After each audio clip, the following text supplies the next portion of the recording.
feet lesson is one of my favorite in the Torah study or in the book of Genesis. I call this one the start of our redemption, because this is the lesson where we're going to study about Joseph this morning. And right in there in this lesson, Judah was one chapter 38, all about Judah.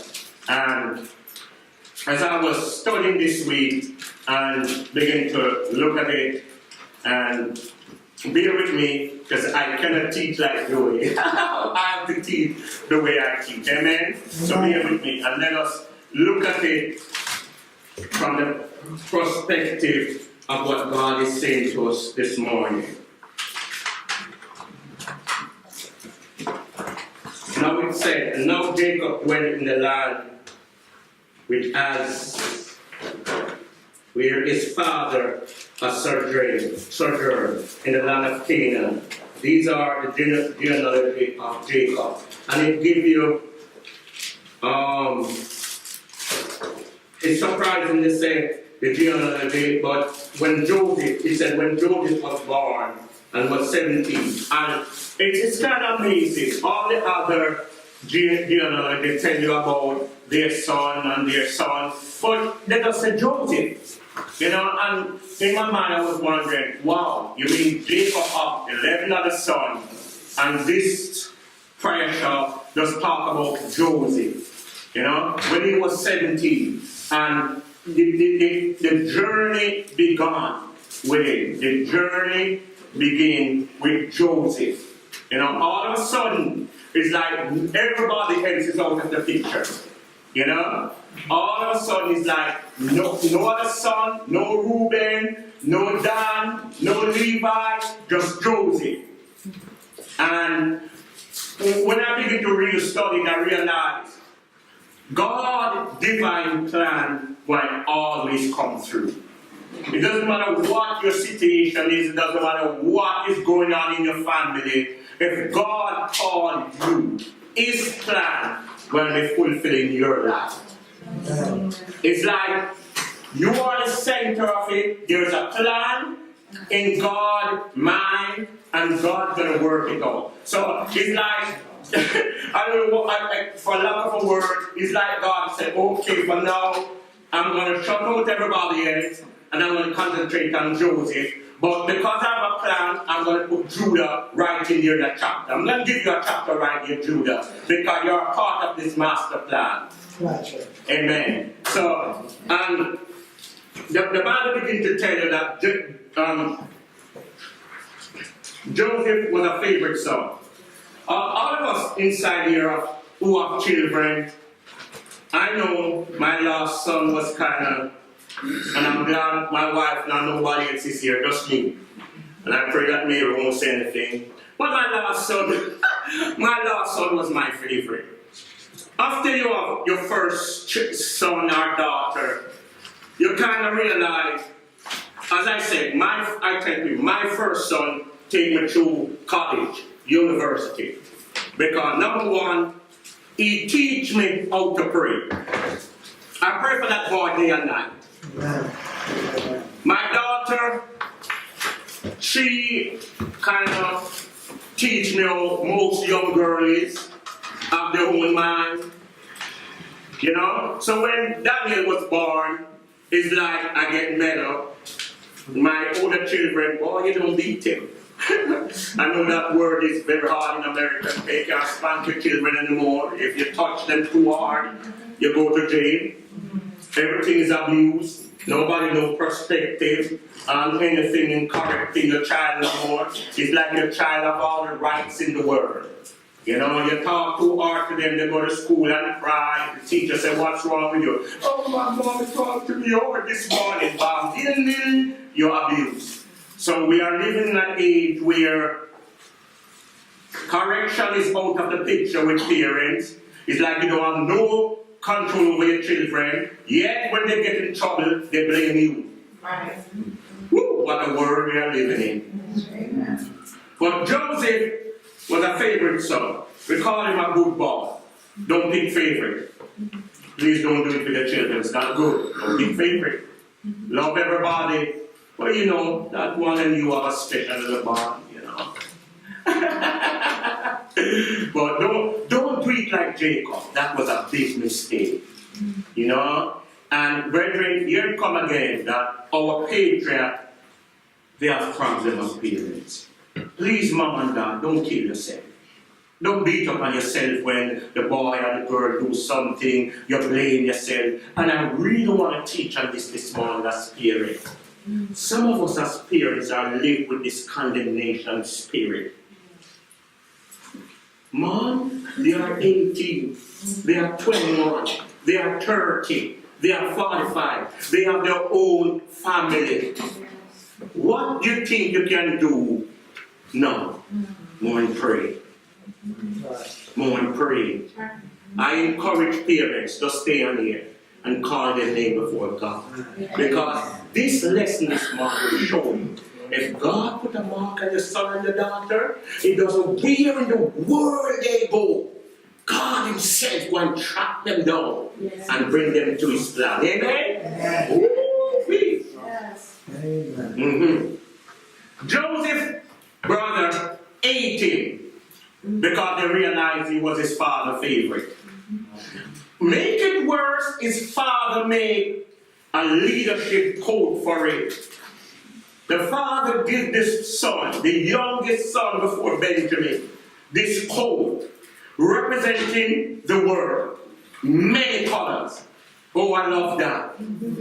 I was saying to my wife this morning, the reason why I love Yahshua, because we can be narrow-minded, but God is a big God. Amen.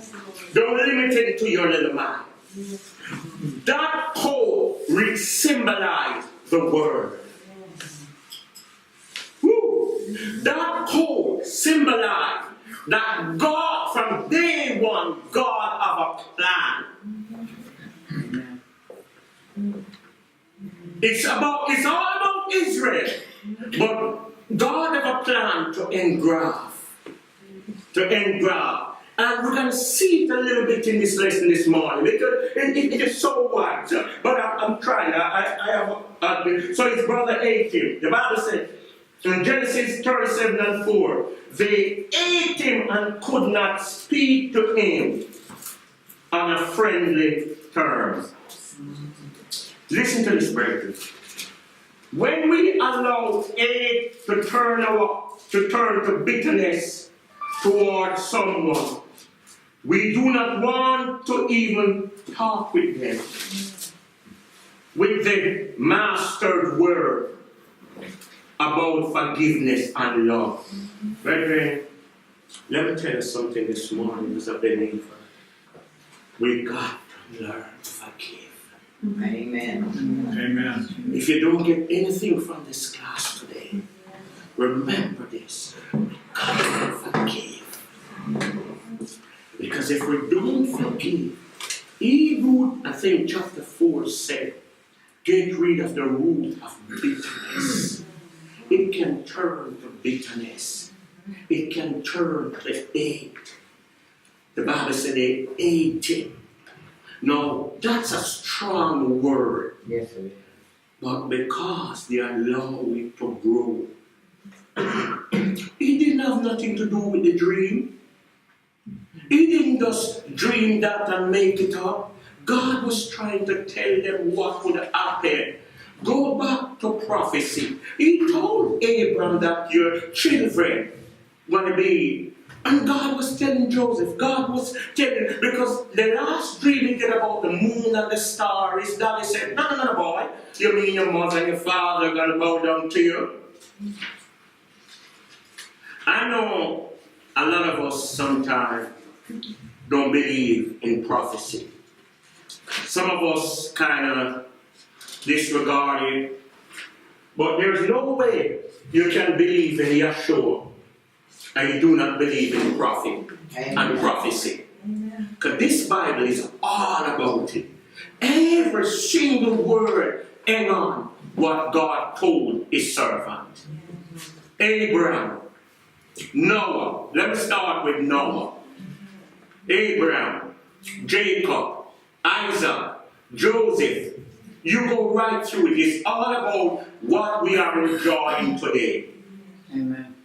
Because God, from day one, have a plan for mankind. Adam sinned in the mess it up. Because the Bible said Yeshua was slain from the foundation of the world. So when Adam sinned and they tried to cover with fig leaf, God said, no, I need blood. Amen. So he killed a lamb. God was the first one who make a sacrifice. So it's not about sin problem. It has been taken care of. It's about us believing God's word and be obedient to God's word. And brethren, when we begin to add to God's word and do not get the full understanding of God's word, then we come into confusion. Then we begin to choose and begin to let God look like he doesn't understand what he's doing, and God, you make a mistake here, or God, you didn't put this right, or the Bible doesn't mean it that way. I believe every single word that is in this book. Amen. Even the names the man cannot call in 1 Chronicles chapter 1 to 10. It is there for a reason. Because then you can trace it and look at the genealogy and the tattoo, if I'm calling it right, according to my rabbi. Because God have a plan. And we're going to say a little bit about it this morning. Let us run. So brethren, learn to forgive. Learn to forgive. I'm going to say it again. Learn to forgive. Amen. Because if you do not forgive, you're not going anywhere. That's right. Amen? Amen. So talk about grace as much as you want. If you cannot forgive, you're not going to see your Father's face. Because if you don't forgive your brother, neither will I forgive you. Yes. Woo. Amen. It's all about the grace of God, but you got to forgive. Yes. The next topic, I'm just going by topic because I know if I start to teach, it will not going to come out here today. And Rabbi will not like it. The betrayer. The Bible said, when they saw him from a distance, 37:18. When they saw him from a distance, and before he came close to them, they plot against him to put him to death. I know sometimes there are some people that you wish in their mind, God, why you don't take them out of the world? I'm the only one who wish that. I'm honest. There are some people, That's right. when you see them in the store, you wonder, they're still alive? You didn't see them for a couple of years, and you see them, it's like, oh my God. Forgive us, oh God. But that was what Joseph's brother did. God, get rid of him for us. So they plot to kill him. But do you know, there is always one in the family, who always like, Reuben come up and say, no, don't do that. Don't do that, or we cannot kill our brother. Because the Bible, it said that Reuben's plan was to come and take him out when they are not here. Now, we know a little bit about Reuben, that Reuben do some problem. He was the firstborn and he went into one of his father. So we know right away that the birthright shift from him. And we realize even through the story that much is not known about Reuben. It's like you will know that Reuben is Jacob's firstborn son. But there's no leader from Reuben. You don't study these things. Most of the tribe, I'm not talking about Judah now, because everybody know about Judah, but most of the tribe, Benjamin, from his tribe was the first king, although he didn't last long. And there are sons where you can see, even Ezekiel, I was talking about him, he was the money guy in the family. Yes, Ezekiel was the money guy. He is the one who do business. He's a businessman, So each of them have something unique about them for our history. But I realized Reuben didn't have much. He was interested when we were doing tour study last year in Numbers with, and this is from the Sage, when Dathan was planning to overthrow Moses.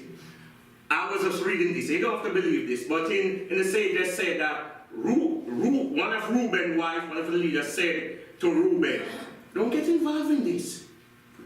You know, he was talking to Reuben like, Reuben, don't get involved with this. You have no right and part in it. And it was like, interesting. You know, while Dathan's wife was like, yes, go ahead. And this is just story. Amen? With the rabbi they come up with. And I was like, wow, smart lady. You know?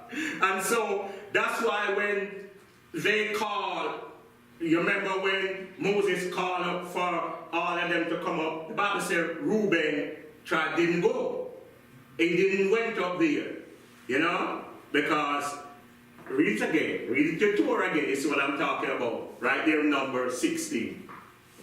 So Reuben said, no, don't let the blood be on you. Don't kill your brother. There's a sister. And it's amazing. I look at it. Everything was so perfect. There was no water in the cistern in the well at that time.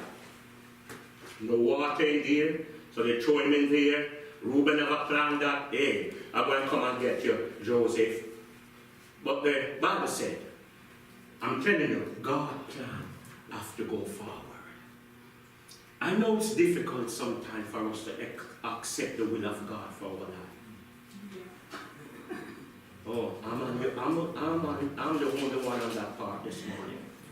But I'm telling you, it's very difficult to accept the will of God for your life.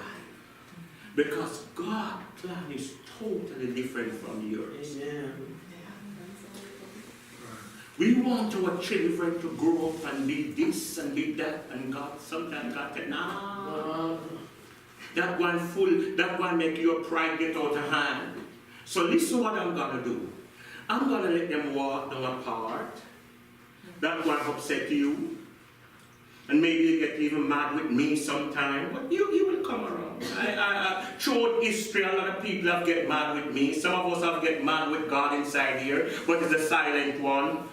You know, my wife was upset one time with God, and she went to a ladies' meeting, and a lady just whispered in her ear, take God off pause. And my wife goes, yeah, just a take God off pause, press that button. You mean you don't want to talk to God? Right. So we said, she have to laugh. Got to put God on pause. Like, I'm upset with you today, God, I'm talking to you. Woo! You know? So the lady said, take God off pause. Push the pause button. Okay, God, forgive me. I humble my heart, and I'm coming to you. Because you know best. You know best. This was like a movie. Can you write a movie? A movie playing out with Jacob. And if anybody should know that favoritism doesn't work, was Jacob. But somehow, he made that mistake again. Isn't God merciful? Amen. Isn't you glad that you're not God and He is God? Because it made life much better. Because the amount of time we messed up and slip up, and we hear God saying, I love you, my child. I still want to use you. I still have the plan for you. When you wake up this morning, all my plans are good. Amen. All my plans this glorious Shabbat morning still online. I know you might have stepped out of the boundary a little bit, but I'm going to get you back in it. You know, I'm going to work with you. One thing I can tell us this morning, God loves a humble heart. You see a heart that is humble before God, oh, we can use it and work miracle. Because a heart that is humble before God, like David, he can turn it. He can use it. So I love that humble heart. So the plot was to kill him, but Jacob saved him. Here's another little note. Some people cannot seem to let go of past wrong. or real or imagination. Some of us, you see, we are battling with things that happened 30 years ago. It's not good. It's not good. We got to come to a point when we say, God, I give it to you. Amen. I let it go. Because, brethren, get this little nugget. Jesus said, if you don't forgive, look how the enemy trick us sometimes. Donovan hurt you. Can't stand this loudmouth guy in Shabbat. He makes too much noise. So you feel hurt. I don't have nothing to do with your hurt. You just don't like me. You just don't like me because I make too much noise. I'm sorry. I love God. And so you use that to build up this wall between me and you. I want to love you. But every time you see me coming, oh, here comes the loudmouth guy. And so after a while, you put yourself into a prison. Because anything I say, even if God used my mouth to tell you, honey, I love you, if it comes from me, I don't want to hear it, God. So we put ourselves in a prison. Man, I still have my loud mouth shouting for God, but you are in a prison. Eventually you stop coming to Shabbat because Joey won't get rid of that loud mouth God. And we locked ourselves in this prison. So we went to our next Shabbat service. Guess who you got upon? A worse loud mouth guy than Donovan. Might as well you come back to this one. So let it go. Simple, let it go. It doesn't worth it. It doesn't worth it. Now, eventually, I'm going to the lesson. They sold him to the trader. He went to Potiphar's. The man was so blessed. Joseph, from his step into Potiphar's house, everything around Potiphar started to bless. Potiphar's business will start to grow. Potiphar said, boy, this slave is something else. I'm going to just bless this slave. So Potiphar said, you know what, Joseph? Be in charge of everything. The only thing you must not touch is my wife. And guess who Satan going to work through? The wife. But do you know God have a plan? Do you know that God have a plan? Listen to it this morning. God do not want you to get comfortable in a little blessing. Amen. If you get comfortable in the little blessing, you're going to miss the greater picture. Amen. Let me repeat that, because some of us settle with a nice car. Woo! Settle with a nice house. Settle, you name it. Because you tell us, I got it. But the plan is bigger. Your life is much bigger than that. God has something great. But if you settle for this, you're going to miss the greater picture. So anyway, the Bible said, God said, all right, Joseph, I have to start a little fire now. I'm going to have to get you out of this. You know, this is not it. This is not it. Because in Joseph's mind, I'm going to, well, Potiphar might ask me, where you from? And, you know, send me back home to my father, you know, and things like that. But God said, no, Joseph. I have to go to the next plan. So, the next plan was that Potiphar's wife, we might say Satan, but I think it's God's divine plan. I want you to tell a lie on this young man for me. Now, in real life, Joseph wasn't the first guy that Potiphar's go after. No. You see, Potiphar's, I think, no, this is not scripture. I'm just teaching now. I don't think Potiphar spent enough time with his wife. And he know him. No, if you come home and your wife said to you, this slave that you bring in my house making an attempt at me, you wouldn't kill him right away?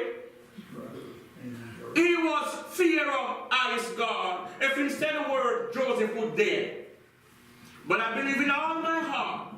Potiphar's no, lady, I hear the story already. Yeah. I hear this story already. So you know what I'm going to do for you, Joseph? I'm going to throw you in prison. All in God's plan. Yeah. When you walk through some things, brethren, when you walk through some things, God does not stop loving you. I know the word trial, some of us don't like that. But trial is a part of your journey. I come back to Torah. You cannot read Torah and don't understand trials. You cannot read Torah and don't know that there are times when the sun will be shining out there, but all you see is darkness. Hallelujah. Because God has a bigger plan than you. Just keep your eye on the goal. Keep your eye on the prophecy. When you are reading, around 5 years ago, God told me something, and I said to my wife, and she said, yes, Mom. God said, stop read the Bible with your Greek mindset. Ooh, it was a wake-up call for me coming from the church. Stop. I mean, that's what I hear in my spirit. And I said, God, I'm going to learn not to read, because that's what I've heard all my life. That's what I know. He said, if you trust me, son, and I don't have time to give you my story, but it's a miracle why I'm here today. Because God orchestrated the plan. I will tell you one day that I could get to know and understand the Bible from the original perspective. Because if you read it with the Greek mindset and all of those things, you're going to miss the divine plan. Amen. Amen. Because then you're going to say things and like, that don't fit in my society. That's not how we learn to do it. His way is higher than your ways. His thought is not. You can even comprehend what in your mind that God has in store for you. So the plan was to, okay, Joseph, but I want you to look at 39 verse 5. I even skip over Judah because I don't have time to tell you about. But there's one thing I want to tell you about Judah though. That, and I'm going to make this as brief because I studied it. Judah is so significant because it was Judah who, after all that he go through, he lost his two sons. Payback is not good. No, don't mess with God. He lost his two sons, messed up. Brethren, don't try to figure out God. Because Judah's life is like a messed up pop. You in your sanctified self would not want Judah to mention in your generation. You don't want Judah in there. Because the man get tricked by his daughter-in-law. Have a son, Perez, by his daughter-in-law. That the lineage God said I'm going to use to bring forth Yeshua. Ooh, that is dancing right there. God is so wise in what he's doing. Amen. That the thing that we throw away, God said that's what I want to use. The misfit heroes, that's what God wants. That's why I'm so glad this morning that I'm not a typical, what you would call it, person you would want. But I'm so glad to say, you know, misfit Donovan, Imar, the misfit God will say, I want you. Loud as you are. Because Tima is in the lineage of Yeshua. Amen. Rahab is in the lineage of Yeshua. Ruth is in the lineage of Yeshua.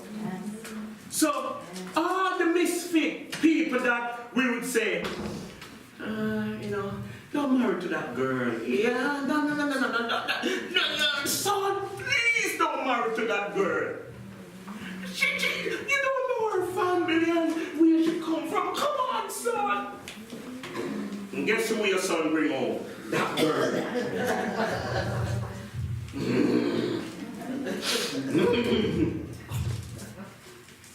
Daughter, can you see it's not right? The boy don't have any education. He dropped out of school. Guess who the daughter bring home? That guy. And you're like, I didn't teach you anything. But God have a plan. Oh, don't ask me how to put it together, but God have a plan. So when Tamar tricked Judah, God have a plan. Because God says, you see that son named Perez? I have a plan for it. And if you trace it, Perez, his boys, and this, and Amalek, and all of that thing, root, and you see God? I know it's not good. I know it's not in our typical plan, but God has a plan. So from today, stop curse what you don't understand. Stop speak damaging word that you don't understand. You know what I learned to do? Father, it don't look good in my eyes. But if you can do anything with it, go ahead, God. Amen. Hallelujah. Because I have a misfit son. Spent 10 years in prison. He's coming up. I know he said to me, Dad, in your congregation, you think they will accept me? I said, yes. If they accept me, so they will accept you. And he laughed just like you. He laughed so hard. He said, Dad, what do you mean? I said, I'm a misfit. I'm not a typical person that everybody, but you know what, son? They love me. I know they will love you too. Yeah. You know? God deliver you. And he said something to me. He said, Dad, I don't want to come out, and when I come out, you know those guys, they serve God inside here because but when they come out, I said, son, if you love God, he will keep you. And that's all you're going to do. He called me on the phone and he said, Dad, I have a group of guys who want to learn about, the Bible, and he would ask some question and things like that. Some of those guys come out and they would write him and tell him, Sean, thank you, Dad, for me, thanks for his encouragement, So I see you will make it.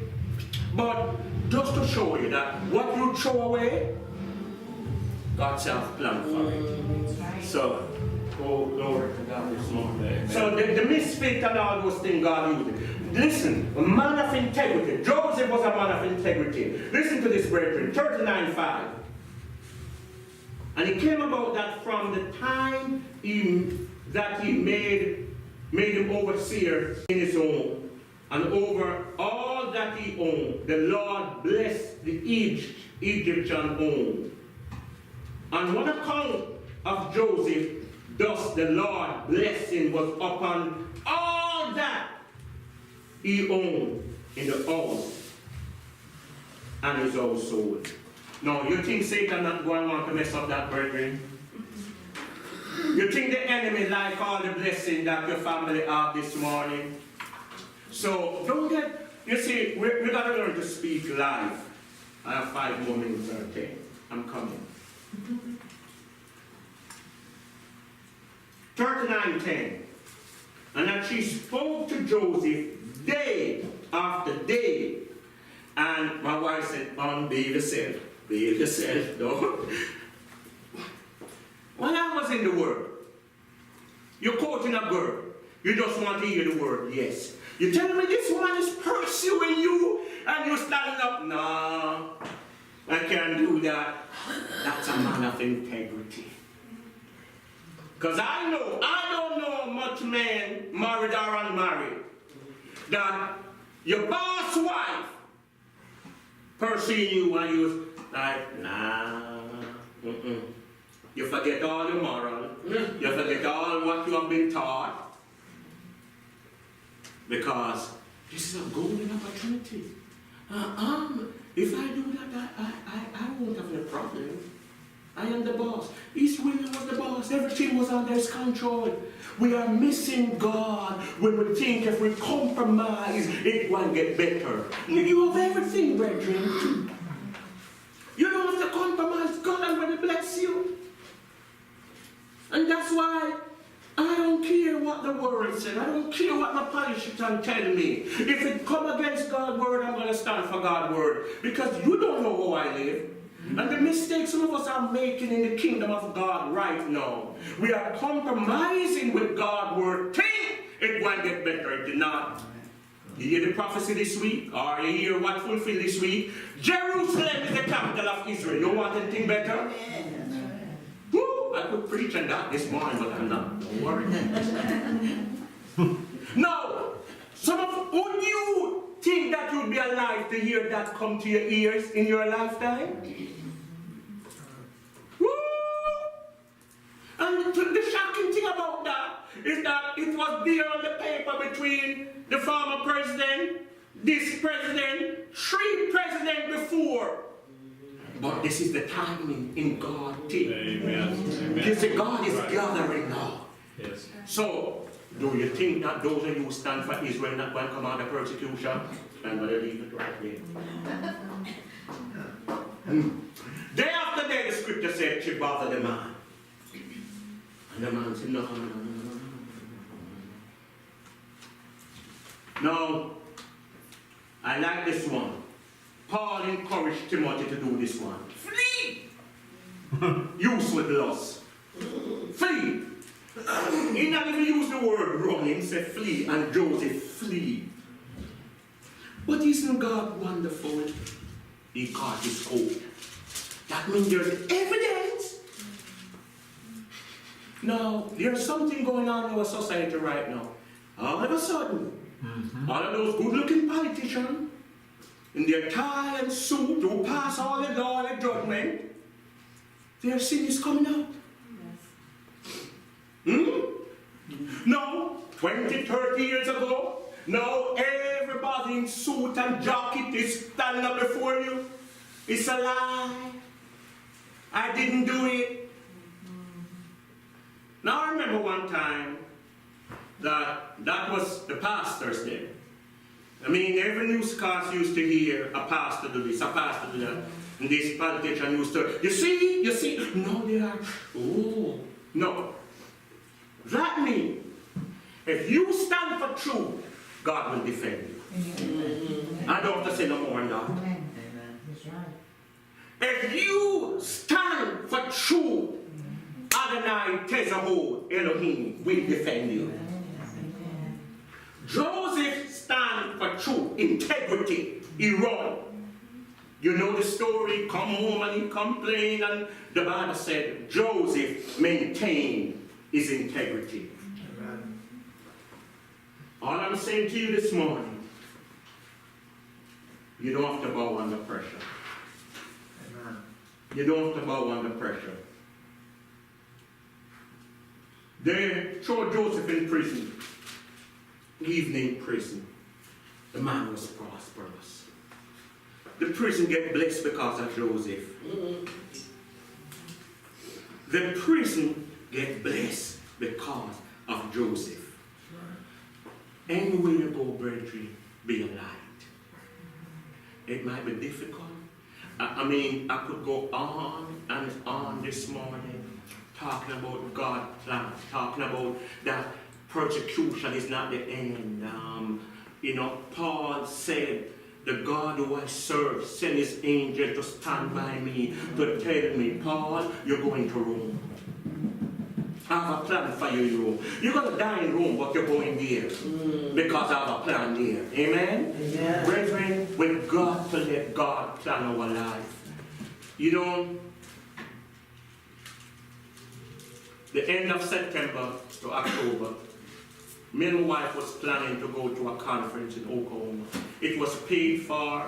One of our good friends, they say it was their anniversary. They planned this big, they're going to this conference. Donovan and Sophie just want you to come. You have a good friend. We're making plans. First of all, my wife gets sick. She get over that. Then right on the day when we were supposed to go, my friend nephew killed himself. That plan went right through the door. I began to learn that if you make plan, and I want you to get the scripture, brethren. Get this one, I think it's in Proverbs. I don't remember exactly, but write it down and go search it. Man make plan, but it's God who knows the heart. Amen. I'm saying to you this morning as a believer, do you know the song, one day at a time? We need to live that way. Amen. Amen. Brethren, you know my wife is not here today. Let me talk to you today in this Shabbat lesson. A young man, 30-year-old, you know my brother-in-law, Ralph, his daughter, Karen's daughter, that was here a couple weeks ago with us. She was to marry next year, April. The young man she was to marry to died last week, Friday. Because he went on vacation, he fall and hit his leg. He was young, so he didn't take it happen. It turned into blood clot and got to his heart and killed him. 30-year-old. He had a big plan. Last night we were at the viewing. I never hear people cry like that. 30, strong, good young man. But it's overcome. You cannot make plan without God. You cannot get up and say, I'm going to do this, I'm going to do this, I'm going to do... No. Remember, your life does not belong to you. I know you think the job is everything. I know you think that I got this. No, no. Slow down. Slow down. Joseph, some of us teach that he was prideful. I don't care. God got that. Some of us teach that he was cocky. Some of us teach that he was talented. No. God give him a word. God give him a prophecy. And sometimes we are forgetting and we treat other people because they say, God, oh, you are too spiritual. I'd rather be spiritual because whether you believe it or not, you are 99% spirit and 1% flesh. Right. Ask me why. Because you are made in the image of God. And God is a spirit. He breathed into you the breath of life. So if we think we are too spiritual and all these, you're making a mistake. Because God communicates with your spirit. Joseph heard God. He was listening when God gave him the dream. Maybe the young man at 17 didn't know what was going on. But it's one thing he realized. There must be a bigger plan than me for my brother want to kill me. They sold me to Egypt. As he grew, he began to realize, no. God must have something to do with this. So why didn't he fall into temptation? No, God has something to do with this. There were no brother, there was no father. He was all alone. He was a stranger, but God has a plan. What I'm saying to you this morning, every single one of us inside here, there is a master plan. Amen. Oh. Amen. The Apostle Shalom said, the little suffering you are going through cannot be compared with the glory. Amen. Come on, brethren. Standing there. Standing there. Oh, you know God don't want you to save America. Come on, me. Amen. Yeah, hallelujah. Me, that Glory to I can't even talk. Glory to Oh, you know it's not your daughter, not your son, that God is raising up to do something great in this nation. Amen. Or do you give up hope for this nation? So why you pray for money for the nation then? If you think we're going too far where there's no hope, why you pray? Huh? Come on, brethren. There's always hope. Do you know this little proverb? I hear my father quote it and I didn't understand it till I grew and read it for myself. The life of a living dog is better than a dead lion. If I read that one in Proverbs. You know why the proverb said that? Because of the mighty of that lion is. You see when him dead, those hyenas go and eat him. Look into it, brethren. Just look into that little proverb. That means your little thing that you are quarreling about and getting upset and let your blood pressure go up and this and that. Sit back. I said, God, do you have a plan in this? Remember, you're a God child. So nothing happened to you by chance. I know it might look weird or what. No. God have a plan. Oh, let me rock up. Woo-wee. We're in prison. Because I don't want to go into next week's lesson.